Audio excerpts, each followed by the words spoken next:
Hi, I'm Samuel Bass, lead designer of Command & Conquer 4 Tiberian Twilight, and I'm here today to talk to you about why you should pre-order the game. You gain access to a special bonus mission we've put together for you called Night Moves.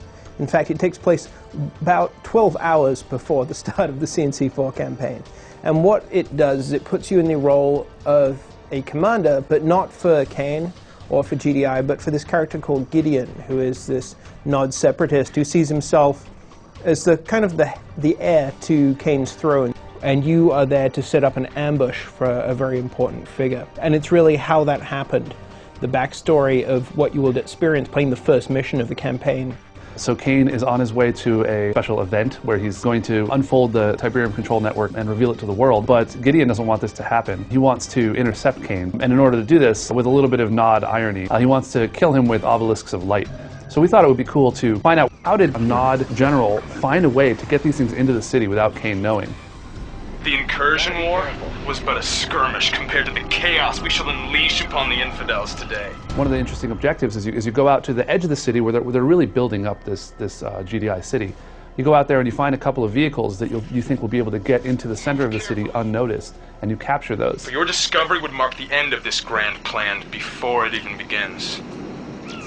There are quite a few moments where a GDI patrol will come out and try to intercept you, and you'll be getting this really fragile, unarmed truck towards the tunnel that leads to the center of the GDI city, and microing around that and making sure it doesn't get knocked out. It actually makes for quite a few moments because there are 3 trucks and a number of attacks. But GDI would notice if a bunch of Nod tanks were rolling around stealing vehicles, so the second component of the mission is a distraction where you attack the GDI base and you disrupt their communications so that they're not able to report that these vehicles were stolen until well beyond the time that the obelisks are set up and Kane is ambushed.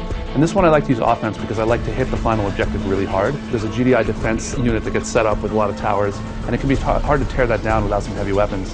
But another thing you can do, there's one mammoth on the field, and some mammoths get sent towards you. You can knock those out and use your engineers to send them back, and that works just as well. The key things with Night Moves is it was the last mission that we made. It was made with all the experience of making the CNC4 campaign. It was much more open plan missions, and Night Moves can really tackle it in any way you see fit. We didn't come up with a specific solution as much as create a problem and ask you to solve it. Now the heretic, the corrupter of our faith, he shall pay. What it does is it provides some additional depth, and I recommend you play it. I think it's pretty cool. Well, I think it gives a lot more context to the story between Kane and the splinter factions of Nod, and any additional backstory you can get, I think, adds flavor to the entire campaign. This is Sam Bass encouraging you to pre-order Command & Conquer 4 Tiberian Twilight, coming to a PC near you March 16th.